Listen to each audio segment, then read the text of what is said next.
Hi friends, నేను మీ Durga. Welcome back to Telugu talks. ఈరోజు మనం కర్రీ అవసరం లేకుండానే తినే ఒక పరోటాని చూద్దాం. అదే పన్నీర్ పరోటా. మనం ఎక్కడికైనా ఊరు వెళ్తున్నప్పుడు కానీ, లంచ్ బాక్స్లో కానీ, బ్రేక్ఫాస్ట్లో కానీ, ఈవినింగ్ టైంలో, డిన్నర్ టైంలో తినడానికి దేనికైనా సరే సూటబుల్ ఐటమ్ ఇది. పన్నీర్ పరోటా చాలా ఈజీగా తయారు చేసుకోవచ్చు. అప్పటికప్పుడు తయారు చేసేసుకోవచ్చు. ముందుగా ప్రిపరేషన్స్ కూడా ఏమీ అక్కర్లేదు. దీనికోసం 3 కప్పులు, దాదాపుగా 3 కప్పుల గోధుమ పిండిని తీసుకున్నాను. ఈ గోధుమ పిండిలో తగినంత ఉప్పు, కొద్దిగా నూనె వేసుకుని చక్కగా మొత్తం అంతా కలిసే విధంగా కలుపుకోవాలి.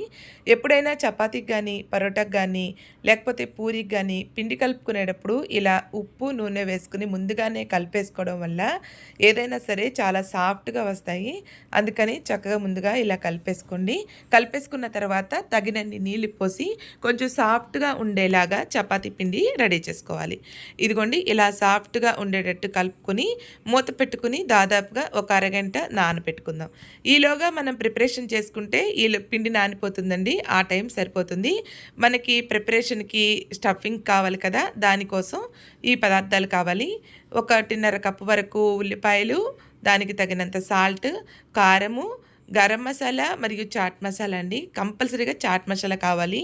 కొద్దిగా ఉల్లికాడలు, 200 గ్రాముల పన్నీర్ తీసుకున్నాను. కొద్దిగా కొత్తిమీర తరుగు, పుదీనా తరుగు, కొంచెం పచ్చిమిర్చి తరుగు తీసుకోవాలి. వీటిలో అన్నిటినీ ప్రిపేర్ చేసుకోవడం కోసం ముందుగా పన్నీర్ని తురుముకుందాము. పన్నీర్ తురుముకోవడం కోసం కొద్దిగా పెద్ద బెజ్జాలు ఉన్న గ్రేటర్ అయితే బెటర్ అండి. ఈ మాత్రం సరిపోతుంది. ఇలా ఉన్న దానికి పన్నీర్ ఈజీగా తురుముకోవచ్చు. చక్కగా మనకి పొడి పొడిగా వస్తుంది. అప్పుడైతే ఇలా పన్నీర్ అంతా తురుముకున్న తర్వాత చూడండి, కొబ్బరి తురుములాగా అనిపిస్తుంది కదా. అలా తురుముకున్న తర్వాత దీనిలో 1 కప్పు కంటే కూడా కొంచెం ఎక్కువే సన్నగా తరుక్కున్న ఉల్లిపాయ ముక్కలు వేసుకోండి. దానిలోనే కొత్తిమీర మరియు కొంచెం పుదీనా వేయండి. పుదీనా ఫ్లేవర్ నచ్చకపోతే స్కిప్ చేయండి.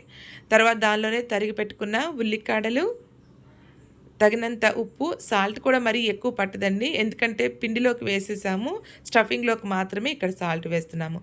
తగినంత కారము, కొద్దిగా గరం మసాలా వేయండి, కొంచెం చాట్ మసాలా. ఇది చాట్ మసాలా మాత్రం 1 టీ స్పూన్కి దగ్గర పడుతుందండి. చాట్ మసాలా ఫ్లేవర్ దీనికి చాలా ఎక్సలెంట్గా ఉంటుంది. అదే దీనికి ఎక్స్ట్రా టేస్ట్ని ఇస్తుంది. అందుకని తప్పకుండా వేసుకోండి. ఇంకా ఉల్లికాడలు మరియు పుదీనా అనేది మీ ఆప్షనల్ అండి. ఉంటే వేసుకోవచ్చు, లేకపోతే స్కిప్ చేసుకోవచ్చు. చక్కగా మొత్తం అంతా ఇలా కలిపేసుకున్న తర్వాత కొంచెం పొడి పొడిగా వస్తుంది. ఇలా కలుపుకోగానే మనం దీన్ని పక్కన పెట్టేసుకుని నానపెట్టుకున్న పిండిని తీసుకోవచ్చు. ఈ కలిపి పెట్టుకున్న పిండిని మరొకసారి కలుపుకుని చిన్న చిన్న ఉండలు చేసుకుని పక్కన పెట్టుకుందాం. మనం చపాతీ ఏ సైజులో చేసుకుంటామో ఆ ఉండలు సరిపోతాయండి. అంత ఉండలు తీసుకుని పక్కన పెట్టుకోండి. ఇక్కడ నేను కలుపుకున్న 3 కప్పుల గోధుమ పిండికి ఖచ్చితంగా 10 అయినాయి. 10 పరోటాలు మనకి వస్తాయి. నేనైతే మరీ చిన్నగా చేయలేదండి, మీడియం సైజులో చేసుకున్నాను.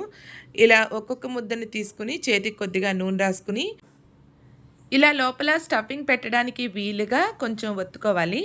అప్పుడు ఒత్తుకున్న తర్వాత దాదాపుగా 2 టేబుల్ స్పూన్ల వరకు దీనిలో స్టఫింగ్ పడుతుందండి. అలా పెట్టుకున్న తర్వాత జాగ్రత్తగా దీన్ని మాత్రం క్లోజ్ చేసుకోవాలి.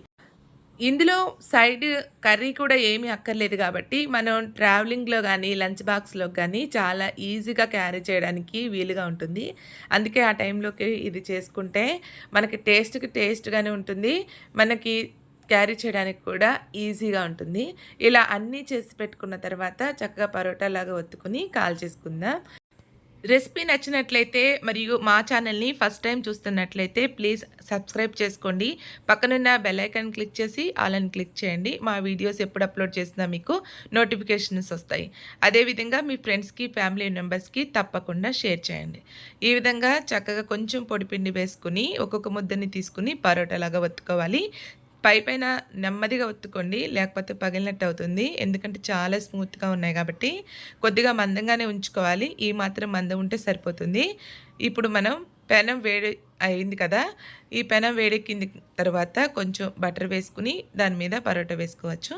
బటర్ బదులు ఆయిల్ అయినా వాడచ్చండి, ఎటువంటి టేస్ట్లో మార్పు ఉండదు. బటర్ అయితే కొంచెం ఫ్లేవర్ బాగుంటుందని చెప్పి నేను బటర్ వాడాను. నేను కూడా ఆయిల్ కూడా వాడతాను అప్పుడప్పుడు. ఇలా 2 వైపులా కొంచెం బటర్ వేసుకొని మీడియం ఫ్లేమ్‌లో మాత్రమే కాల్చుకోవాలండి. ఇలా కాలడానికి దాదాపుగా ఒక్కొక్క దానికి 2-3 నిమిషాలు టైం పడుతుంది. ఎందుకంటే లోపల స్టఫింగ్ కూడా కుక్ అయ్యి కాలాలి కాబట్టి చక్కగా నిదానంగానే కాలాలి. అప్పుడే మనకి బావుంటుంది. చూడండి చక్కగా మంచి గోల్డెన్ కలర్ వచ్చి మన పరోటా చాలా టేస్ట్‌గా మన కోసం రెడీ అయిపోయింది. ఇలాగే అన్నీ కాల్చి పెట్టేసుకుందాం. దీనిలో మనకి కర్రీస్ గానీ, లేకపోతే పికిల్ గానీ అవసరం ఉండదు. కానీ మీకు టేస్ట్‌కి కావాలి అనుకుంటే పికిల్ గానీ, లేకపోతే పెరుగు గానీ, ఇంకా ఏదైనా సరే మీరు దీనిలో యాడ్ చేసుకొని తినొచ్చు. కానీ ఒట్టిగా అంటే ప్లెయిన్‌గా తినడానికే చాలా బావుంటాయి. ఎందుకంటే అన్ని టేస్ట్‌లు లోపల ఉన్నాయి కాబట్టి మనకి స్నాక్ లాగా గూడా ఇది బావుంటుంది.